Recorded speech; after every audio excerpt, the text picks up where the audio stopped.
Tomorrow would have been Stephen's 21st birthday. I should be wrapping his gifts, setting the table with his favorite cake, chocolate with thick vanilla frosting, and waiting for him to come through the door, pretending to hate the attention, but secretly enjoying it. Instead, I sit in an empty house, staring at a picture of a boy who no longer exists, my fingers tracing the edges of a frame that holds nothing but a ghost.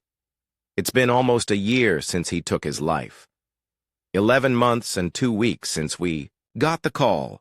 Since our daughter Kate screamed at us over the phone calling us murderers. Since our oldest, James, stopped looking at us the same way. Since my husband poured his grief into a bottle and hasn't climbed out since. They say time heals all wounds. But that's a lie. Some wounds don't heal. They just become part of you, carving themselves into your bones. And now, as another year passes, I can't stop wondering, was it really our fault? Stephen was 6 when we found out. I still remember the doctor's voice, calm, clinical, as she explained the diagnosis: autism spectrum disorder. My husband squeezed my hand and I nodded, but all I could think was, what does this mean for his future? We wanted to give him every chance to succeed, so we did what the experts told us. We got him therapy, tutors, special accommodations. We told him that none of this meant he was less than anyone else. It just meant he needed different tools to reach the same goals. But Stephen didn't see it that way. "You think I'm broken," he told us once. At 8 years old, his voice trembling with frustration. "I was normal before you told me I wasn't." He refused help, fought against everything we tried to do for him. We thought he was just stubborn, too young to understand that we were doing what was best. So we kept pushing. In school he struggled, not because he wasn't intelligent, he was brilliant, but because he refused accommodations. He wanted to take tests without extra time. He wanted to sit in the middle of a crowded classroom instead of the quiet space offered to him. He wanted to blend in, to be normal. But no matter how much he tried, he couldn't.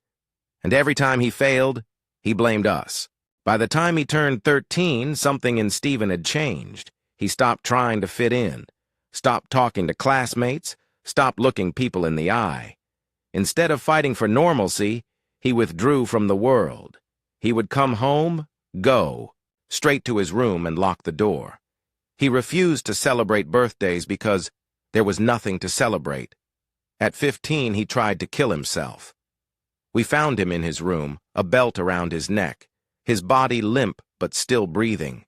The ambulance ride was a blur, my hands clutching his, whispering prayers, bargaining with God. He survived. But when he opened his eyes in the hospital, the first thing he said wasn't relief. It was anger. "You should have let me go." We tried to get him help, but he refused. Therapy, medication, he rejected it all. Then he made an offer.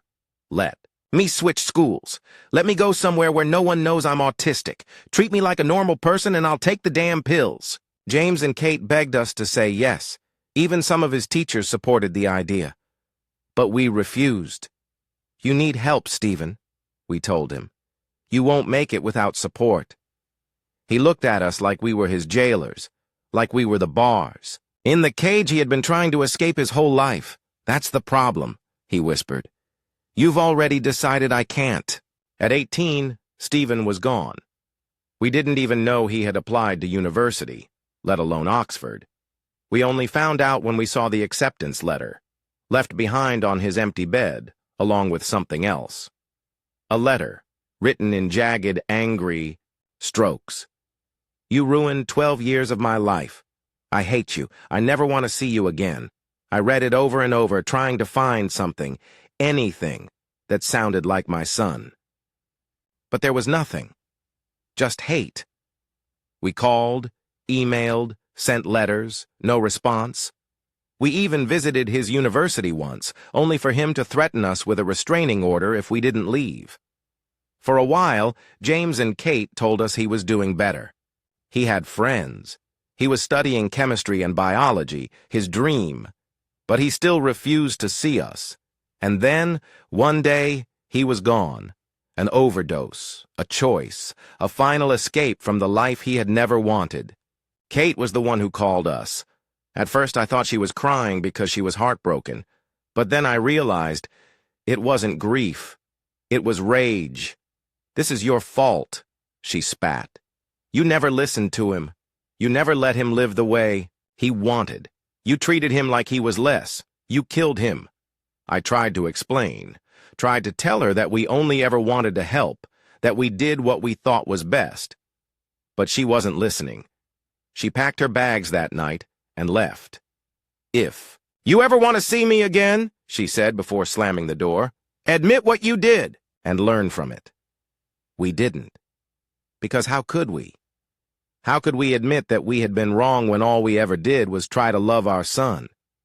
James didn't cut us off completely, but he changed. He visited less, called less. I could hear it. In his voice, he agreed with Kate.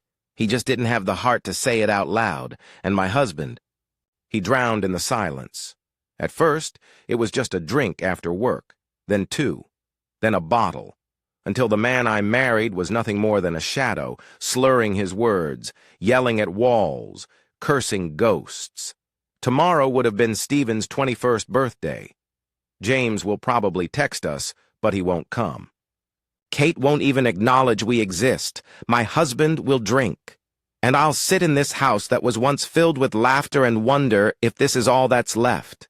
Maybe Kate is right. Maybe Stephen was right.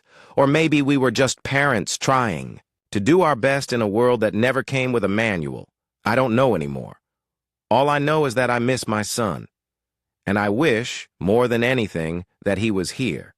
Thank you for watching. If you haven't subscribed yet, please do so and hit the notification bell to stay updated with more shocking real-life stories happen around you.